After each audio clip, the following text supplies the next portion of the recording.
नमस्कार मित्रांनो, तू ही रे माझा मितवा या मालिकेच्या आजच्या भागामध्ये आता आत्या घरी आलेली असते आणि ईश्वरी गायब झाल्यामुळे ती खूपच जास्त टेन्शनमध्ये असते. आणि नंतर आता आत्या विचारते की गायब म्हणजे माझी मुलगी आहे तरी कुठे? कुठे माझी ईश्वरी? त्यावेळेला तिला आता अंजली सांगते की ते काय ना, की ती स्नॅक्स आणण्यासाठी म्हणून गेली होती, ती परत आली नाही आहे. त्यावेळेला आत्या चिडते आणि म्हणते की म्हणजे म्हणजे काय आहे? आलीच नाही परत म्हणजे काय? तेव्हा मग आता वल्लरी म्हणते की अहो तुम्हाला कळत नाही का? ती गेली, आली नाही याचा अर्थ ती गायब झालेली आहे ना, म्हणूनच ती आली नाही. तेव्हा मग आत्या चिडते आणि विचारते की काय गायब झाली म्हणजे काही कळतंय का तुम्हाला? तुम्ही काय बोलताय ते? गायब कशी काय झाली ती? आणि माझी भाची या घरातून अशी गायबच कशी काय होते अचानक? मग आता हे सगळं काय आहे नक्की मला तुम्ही सांगा. इथे आल्यावरच तिला असे प्रॉब्लेम्स कसे काय येतात? नक्की सांगा तुम्ही हे काय आहे प्रकरण?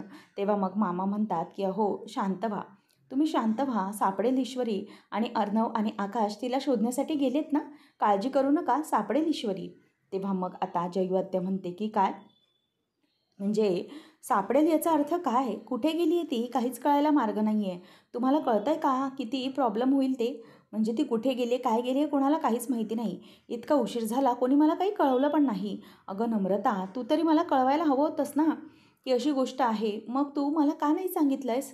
असं ती आता विचारत असते. त्यावेळेला मामा म्हणतो की "काय झालंय? मला खरंच कळत नाही आहे."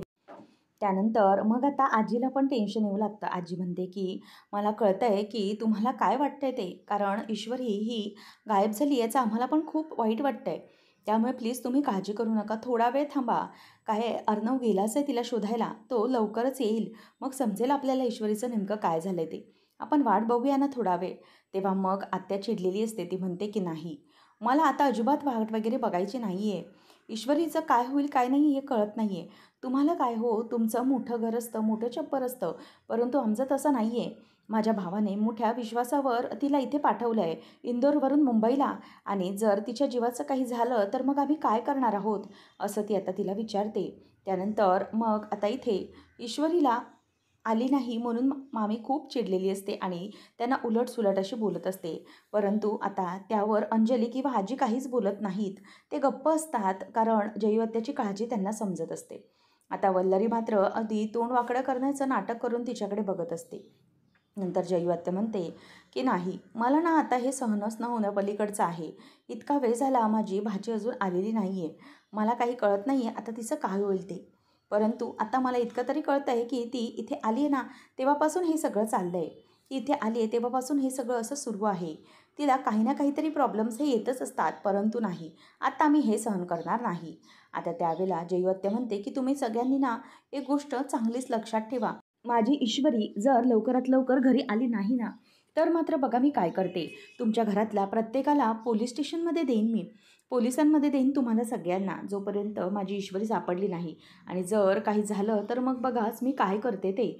असं म्हणून आता आत्या ही सगळ्यांवरती बरसून उठते आणि सगळ्यांवर चीड व्यक्त करत असते. नंतर आता लावण्याला मात्र मनातल्या मनात खूप मजा येत असते. कारण ईश्वरी ही कधी येणारच नाही असं तिला वाटत असतं आणि म्हणून ती खूप खुश होत असते. नंतर आता हे सगळं होत असताना नम्रता म्हणते की "आत्या, अगं तू काय बोलतेस हे?" तेव्हा ती म्हणते की "नमो, तू गप्प बस, तू काहीच बोलू नकोस, शांत हो." नंतर इथे अर्णव आणि आकाश हे दोघंजणही निघालेले असतात. अर्णव म्हणतो की "आकाश, अरे ते स्नॅक्स आणायला जातात, ते कुठे दुकान आहे? हाच रोड आहे का?" त्यावेळेला आकाशला तो म्हणतो की "हो दादा, अरे रोड तर हाच आहे. बघूया आपण पुढे काही सापडतं का?" त्यावेळेला मग आता अर्णवला तो म्हणतो की "इथून दुसरा रोड कुठला असेल?" तर आकाश म्हणतो की "इथून कुठला पॅरलल रोड आहे का?" तेव्हा तो म्हणतो की "हो, आहे रोड." नंतर आता इथे अर्णव त्याला म्हणतो की "बरं, एक काम करूया आपण. मला तरी वाटतंय की त्या रोडने ती गेली नसेल. ही जी असेल ना आपली ईश्वरी, ती ह्याच रोडने गेली असेल. आपण जाऊन बघूया." तेवढ्यातच आकाशला पोलिसांचा फोन येतो की "अर्णव राजे शिर्के, एक गाडी आहे आणि ते गाडीचा नंबर सांगतात आणि ही गाडी ही तुमच्या नावे रजिस्टर्ड आहे, बरोबर आहे का?" त्यावेळेला तो म्हणतो की "हो साहेब, ही माझीच गाडी आहे." मग ते सांगतात की "MG रोडला तुमच्या गाडीचा ॲक्सिडेंट झालेला आहे." हे ऐकल्यावर आता आकाशला धक्काच बसतो आणि अर्णव पण बघतच राहतो. नंतर मग पोलीस म्हणतात की "आम्ही इथेच तुमची वाट बघतोय, तुम्ही या." तेव्हा मग अर्णव म्हणतो की "हो ठीक आहे सर, आम्ही पोहोचतोच आहे तिथे, ऑन द वेच आहोत." असं म्हणून आता आकाशला तो म्हणतो की आपल्या गाडीचा ॲक्सिडेंट झाला आहे, एक काम कर, गाडी MG रोड, तुला MG रोड माहिती आहे का?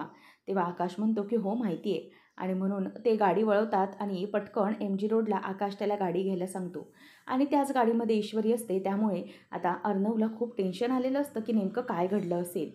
तर इथे सगळेजण टेन्शनमध्ये असतात. अजूनही ईश्वरीचा काहीच पत्ता नसतो. आणि आत्या मात्र खूपच चिडलेली असते. ती सारखी सारखी सगळ्या राजे शिर्केंना दोष देत असते की तुमच्यामुळे हे सगळं झालं आहे, तुमच्यामुळे माझी भाजी केली, असं सगळं ती सारखं सारखं त्यांना बोलून दाखवत असते. त्यामुळे आता सगळ्यांना खूप राग येत असतो. नंतर आता इथे नम्रता ही तिला शांत करत असते, परंतु तरीही आत्या शांत होत नसते. त्याच वेळेला आता इथे आत्या आणखीन बोलते की जेव्हापासून ती इथे ऑफिसला लागली ना, तेव्हापासून ना हे सगळे प्रॉब्लेम सुरू आहेत.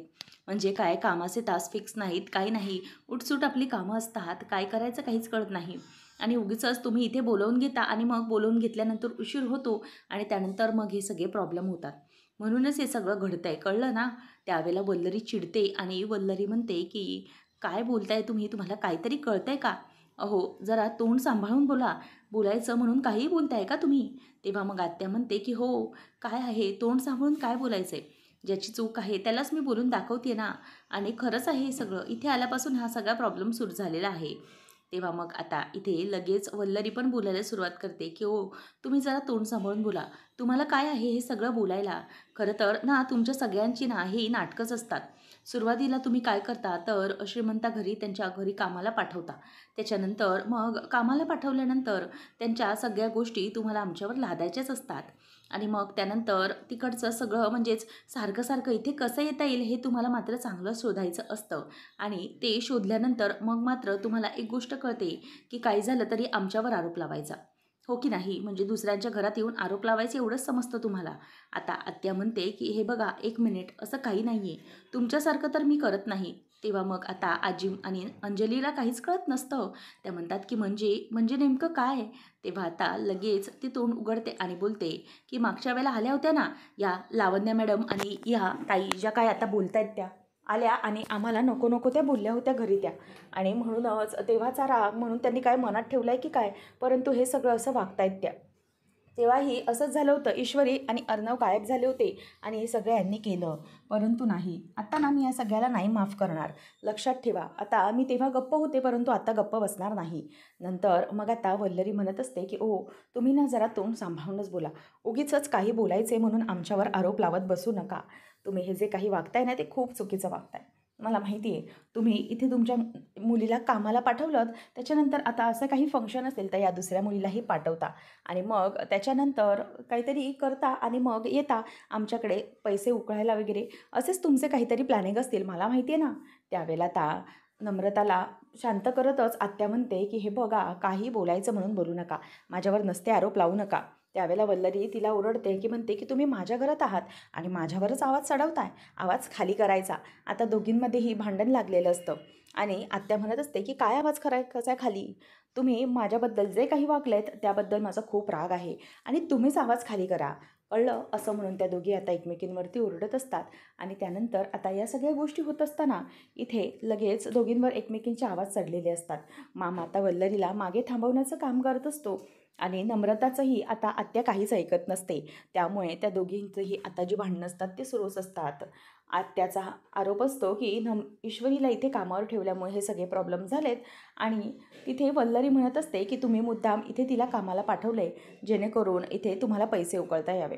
नम्रताला आत्या म्हणते की नाही, आता मी या लोकांना सोडणार नाही, मला आता खूपच राग आलेला आहे, आता मात्र मला काही ना काहीतरी करायलाच हवं, असं आत्या ठरवते. त्यावेळेला आता वल्लरी म्हणते की काय काय ठरवते तुम्ही, असा साळसूदपणाचा आव आणताय की मला काहीच कळत नाही असं वाटतंय का तुम्हाला? उगीच नको ते बोलू नका आणि नको ते आरोप आमच्यावर तुम्ही लावू नका. हे सगळे ना तुमचे असे गरिबांचे चोचले असतात. श्रीमंतांच्या घरी पाठवायचं आणि त्यानंतर मग नको नको ते नुसते आरोप करायचे, हे तर तुमचे फंडेच असतात. त्यावेळेला मग आता इथे लगेच वल्लरीला शांत करत मामा म्हणतो की अगं वल्लरी, त्यांना कळत नाही आहे, निदान तू तरी शांत हो, त्यांची भाजी सापडत नाही आहे, तू जरा सिच्युएशन समजून घे. त्यावेळेला मग आता इथे मामी म्हणत असते की मी काय समजून घेऊ, तुम्हाला ती माझा अपमान करते ते दिसत नाही आहे का, तोंड बंद ठेवायचं, असं म्हणून आता वल्लरी मामावर पण आवाज चढवते. त्यावेळेला आता लगेच आत्या म्हणते की मी तुम्हाला सांगितलेलं आहे ना, काही झालं तरीही मी आता तुम्हाला माफ करणार नाही. मी जे ठरवलं आहे ते मी करणारच आहे. आता लवकरच मला पोलिसांमध्ये पण जायला लागेल. हे जे काही करताय ना ते मला अजिबात आवडलेलं नाही आहे. तेवढ्यात नम्रता म्हणते की 1 मिनिट थांब, मला फोन येतो आहे. आणि त्यानंतर मग आता इथे तिला फोन येतो आणि नम्रता म्हणते की काय? हो, मी तिची बहीणच बोलते आहे, तुम्ही कोण बोलताय? त्यावेळेला मग आता समोरून पोलिसांचा फोन आलेला असतो आणि हॉस्पिटलमधून फोन असतो. म्हणून आता हॉस्पिटलमधून ते ऐकल्यावर तिला धक्काच बसतो.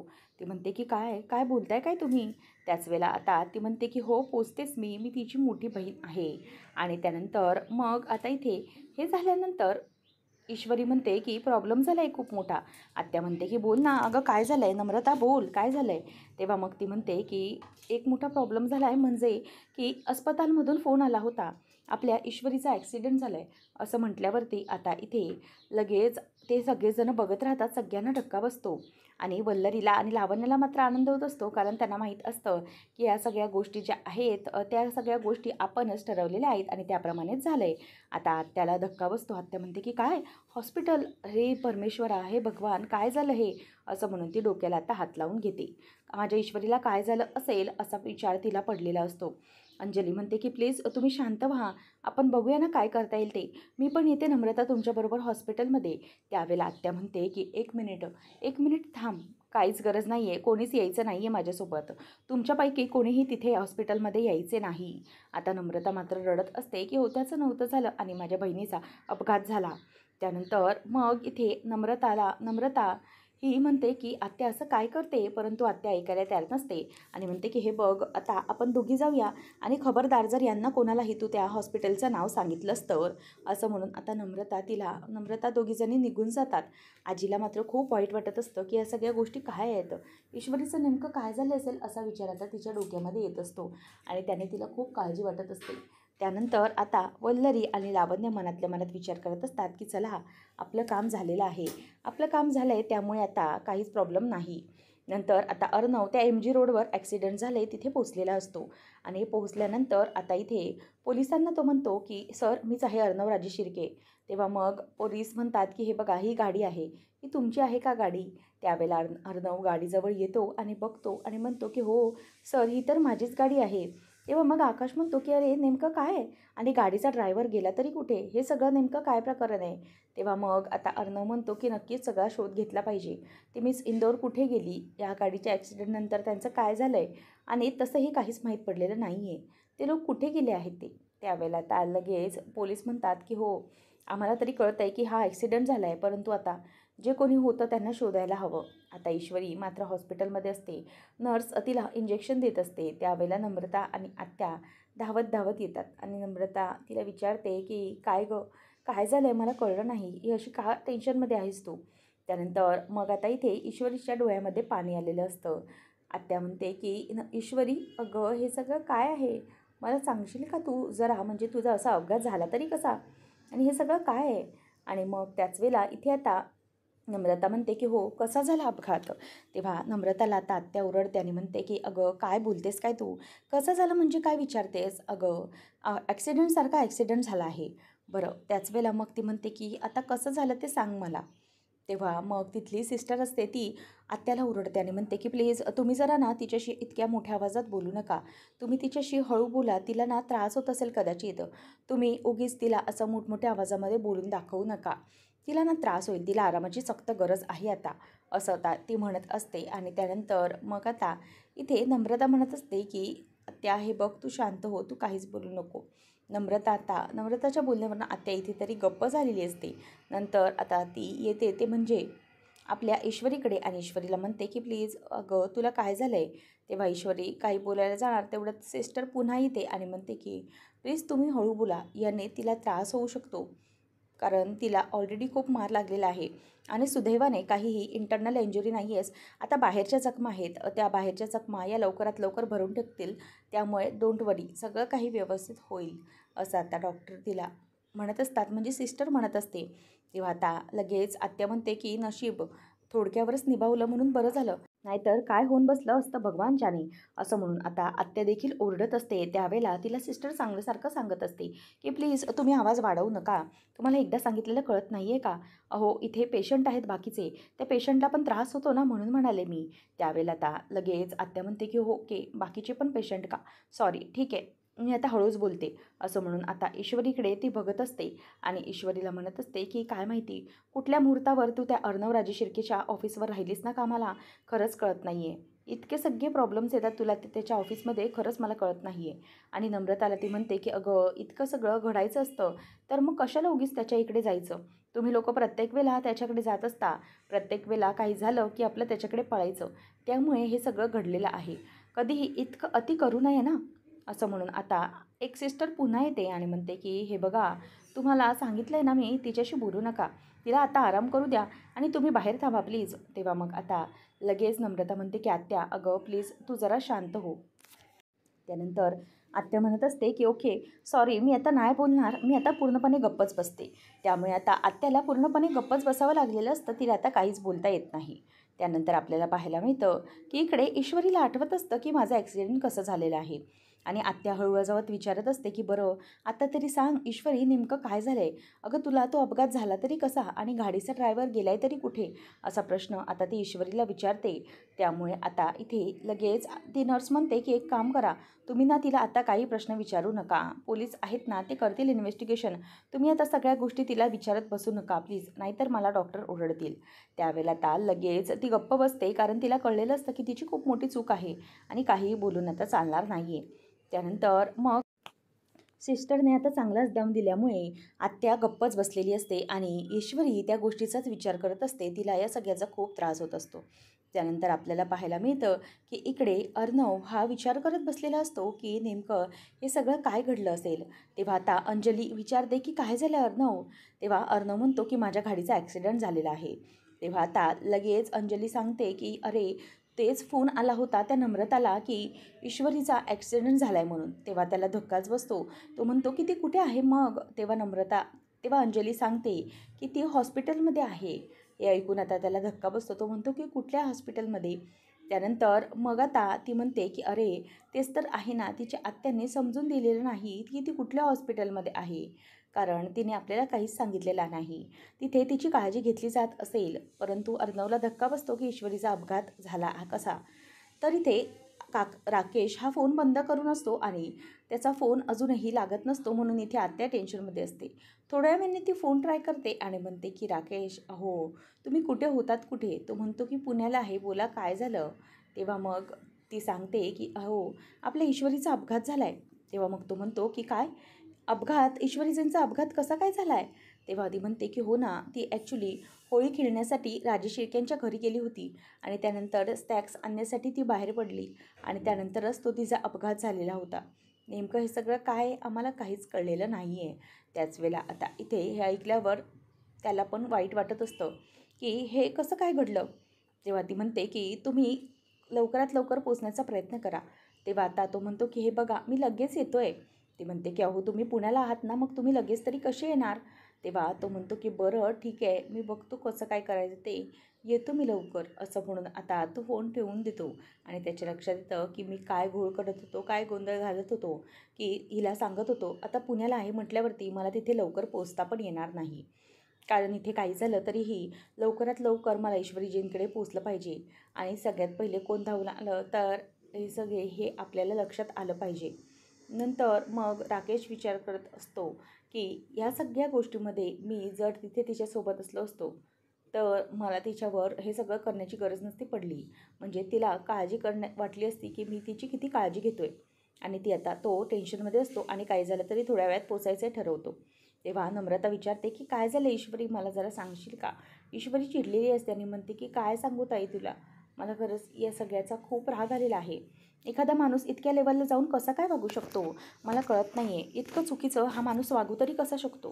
तेव्हा नम्रता म्हणते की काय बोलतेस ईशू, तुला तरी कळतं आहे का. तेव्हा मग ईश्वरी म्हणते की हो मला कळतं आहे मी काय बोलते ते. अगं याला काय गरज होती गाडी ब्रेक फेल करण्याची आणि त्याच्याबरोबर वाईटही तो ड्रायव्हर पाठवून दिला होता आणि हे सगळं कसं घडलं असं नम्रता विचारते.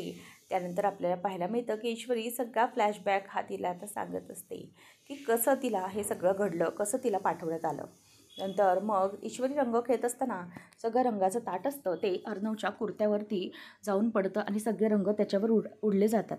आणि मग हे होत असताना इथे आता सगळेजण घाबरतात, कारण अर्णव याला रंग अजिबात आवडत नसतात आणि तो रंगांमुळे चिडचिड करतो आणि म्हणतो की एक मिनिट वेट, काय केलंस काय तू? Are you out of your mind? अगं, तू माझ्या अंगावरती रंग कसा काय उडवला? मला रंग खेळायसाठी नाही आवडत, परंतु तू असं का केलंस? तुझ्या या हाताने माझ्या कपड्यांवर तू रंग का उडवलंस बरं? तेव्हा मात्र आजी खुश होत असते. आजीला असं वाटत असतं की यांचं एकमेकांना रंग लावणं होईल, परंतु तसं काही पॉसिबल होत नाही आणि रंग काही लागला जात नाही. नंतर मग आता आत्या आजी म्हणते की चिंटू शांत हो. तेव्हा मग अर्णव म्हणतो की नाही, मी शांत अजिबात होऊ शकत नाही. काही झालं तरीही मला माहिती आहे की ही कशी आहे ती आणि काय वागू शकते हे मला चांगलंच कळलेलं आहे. त्यानंतर मग आता इथे हे सगळं घडल्यानंतर ईश्वरीवरती तो खूप चिडतो आणि खूप चिडून म्हणतो की तू मला रंग लावलासच कसा? तुझी हिंमतच कशी झालेली? त्यावेळेला इथे आता ईश्वरी गप्प उभी असते. ती काहीच बोलत नाही. ती म्हणते की सॉरी, मला चुकून धक्का लागला. तेव्हा आता इथे लावण्य म्हणते की तुला कळत नाही का? ARने सांगितलं की रंग नाही लावायचा. बस बाजूला तिथे उभी राहा, लवकर उभी राहा. तेव्हा मग आता ती म्हणते की सर मी काय करू? तेव्हा तो म्हणतो की एक काम कर, आता तुला जायचं आहे, तू इथे थांबू नकोस. स्नॅक्स आणण्यासाठी तुला निघायचं आहे. आपली गाडी तर अजून आली नाही. एक ड्रायव्हर देतोय मी सोबत, दोघंजणी मिळून स्नॅक्स घेऊन यायचे आहेत. त्यावेळेला आता इथे ईश्वरी म्हणते की ठीक आहे चालेल. तेव्हा लावण्य पण ओके चला बाहेर चला असं म्हणून आता तिला घेऊन चाललेले असते. अर्णव तिच्यावर भयंकर चिडलेला असतो आणि म्हणतो की चल आत्ताच्या आता इथून जायचं आहे. तेव्हा लावण्य म्हणते की AR, अरे आपले जे स्नॅक्सचे बॉक्स होते ना, ती गाडी येणार होती, ती गाडी आलीच नाही. तेव्हा अर्णव म्हणतो की हिला पाठवून दे, हिला पाठवते गाडीचे स्नॅक्स, गाडीमधले स्नॅक्स आणण्यासाठी. त्याच वेळेला आता तो तिला रेकमेंड करतो आणि नंतर ती म्हणते की AR पाठवू ना हिला, म्हणजे तू परत म्हणशील की हिला पाठवलं म्हणून. तेव्हा तो चिडतो आणि म्हणतो की हो पाठव हिला, काहीच प्रॉब्लेम नाही आहे. तसंही मला ही माझ्या डोळ्यासमोर नकोच होती, म्हणून हिला पाठवून दे असं आता ARचं ठरतं. त्यानंतर मग आता आजी तिला म्हणते की हे बघ, एक चांगलंच लक्षात ठेव तू, काहीही झालं तरीही असं करायला नको होतंस. परंतु सगळ्यांना आता इथे टेन्शन आलेलं असतं, काय करायचं हे काहीच कळत नाही. अर्णवने आता ईश्वरीला पाठवून दिलेलं असतं. तिला सगळ्या पाठवल्यानंतर इथे आता जो ड्रायव्हर असतो तो वाट बघत असतो. ईश्वरी म्हणते की काय चाललं आहे, या माणसाची मुसीबत आहे. खरंच मला ना या माणसाचा खूप राग येतो आहे, खरंच खूप कपटी आहे हा. त्यावेळेला आता ती म्हणते की ओ भैया काय झालं आहे? तेव्हा मग तो म्हणतो की तुम्ही ईश्वरी जी आहेत ना? तेव्हा मग ती म्हणते की हो अगदी बरोबर, काय झालं? तेव्हा तो सांगतो की तुम्हाला अर्णव सरांनी कॉल करून सांगितलेलं आहे. ईश्वरी म्हणते की बापरे, म्हणजे आत्ताशी मी आले बाहेर आणि तोपर्यंत या खडूसने फोन पण केला. आणि मग फोन करून ती गाडीत बसलेली असते. त्यावेळेला आता ड्रायव्हर गाडी चालवत असतो आणि नंतर ईश्वरी त्याला विचारते की भैया अहो आपण हे कुठे चाललो आहे, इथूनच जाऊया ना असं. त्याच वेळेला मग तो म्हणतो की हो मॅडम, हा शॉर्टकट आहे, इथून आपण लवकरात लवकर पोचू. आणि तेव्हा ईश्वरी म्हणते की हो भैया आपण इथून कुठून चाललेलो आहोत, स्नॅक्सचं दुकान तर तू कुठे राहिलं आहे? तेव्हा तो म्हणतो की हे बघा, मला जे अर्णव सरांनी काम सांगितलं ना, तेच काम मी आता करतोय. मला गाडी त्यांनी सोडायला सांगितली, गाडीचे ब्रेक फेल आहेत. तेव्हा मात्र ती घाबरलेली असते आणि म्हणते की भैया काय करताय? तो गाडीतून उडी मारून टाकतो आणि त्यानंतर ईश्वरी ही गाडीमध्येच असते. ती त्याला जोरजोरात ओढण्याचा प्रयत्न करते, परंतु ती वाचली जात नाही. तिला नंतर ती बघण्याचा उठण्याचा प्रयत्न करते, परंतु डोक्यावरचं रक्त बघून ती आता तिथेच बेशुद्ध पडते आणि नम्रताला सांगते की त्या माणसाला मी अजिबात सोडणार नाही. ज्याने माझ्याबरोबर असं केलं ते मला मी अजिबात सोडणार नाही. त्याला मी जाब विचारणार आहे. जर फक्त मी त्याच्याशी इतकंसं वाईट वागले तर त्याने माझं इतकं वाईट करण्याची काय गरज आहे? एखाद्या व्यक्तीचा जीव घेण्यापर्यंत त्याची मजल गेलीच कशी? आणि माझा जीव घेण्यासाठी त्याने हे सगळं केलं आहे, परंतु नाही. आता मात्र मी ते सगळ्याला बळी पडणार नाही आहे, असं ती आता बोलत असते. आणि त्यानंतर मग आता नम्रताही बघत असते आणि तिचंही म्हणणं असतं की हे सगळं सरांनी नसेल केलं, नेमकी काहीतरी गोंधळ आहे. परंतु ईश्वरी ठरवते की मला त्याला जाब विचारायचंच आहे. काही झालं तरी मी त्याला जाब विचारणारच आहे की का तू असं वागलंस म्हणून. आणि ईश्वरी इथं चिडलेली असते. पुढच्या भागामध्ये आपल्याला पाहायला मिळतं की इकडे गाडीचे सगळे ड्रायव्हर आलेले असतात आणि मग कोण ड्रायव्हर आहे ज्याने गाडी घेऊन गेली हे सगळं आता तपासायला तो सगळ्यांना सांगत असतो. नंतर आता इथे लगेच एक ड्रायव्हर म्हणतो की सर पण आपल्याला कळणार कसं की कुठला ड्रायव्हर होता त्या पाळीला? त्यावेळेला आता लगेच राकेश म्हणतो त्यावेळेला लगेच आपला अर्णव म्हणतो की एक काम करा, CCTV फुटेज तपासा, त्याच्यामधून नक्कीच बाहेर येईल की काय आहे ते. त्यावर मामा म्हणतो की नेमकं हे सगळं झालं कसं? मला तरी कळत नाही हा ॲक्सिडेंट कसा तरी झाला आहे तो. त्यावेळेला तर अर्णव म्हणतो की तेच सांगतोय ना मामा, आपल्याला ते बघायलाच लागेल. त्याशिवाय मात्र आपल्याला काही पर्याय नाही. आणि त्यावेळेला जी व्यक्ती सापडेल त्याला मग आपण बघूया काय करायचं ते. नंतर इन्व्हेस्टिगेशनसाठी ईश्वरीकडे पोलीस आलेले असतात आणि ते तिला विचारतात की मला सांगा मॅडम, खरं खरं काय झालं आहे? हे नक्की काय आहे? हे प्रकरण कसलं आहे? ते मला प्लीज जरा सांगा. कारण गाडीमधला ड्रायव्हर होता, तो गाडीमध्ये गायब होता आणि तो कुठे गेला हे कोणाला काही माहिती नाही आहे. हे प्रकरण खूप डेंजरस असू शकतं. तुम्ही खरं काय माहीत असेल ते सांगा, असं तो सांगतो. अशाच अपडेटसाठी आताच आपल्या चॅनलला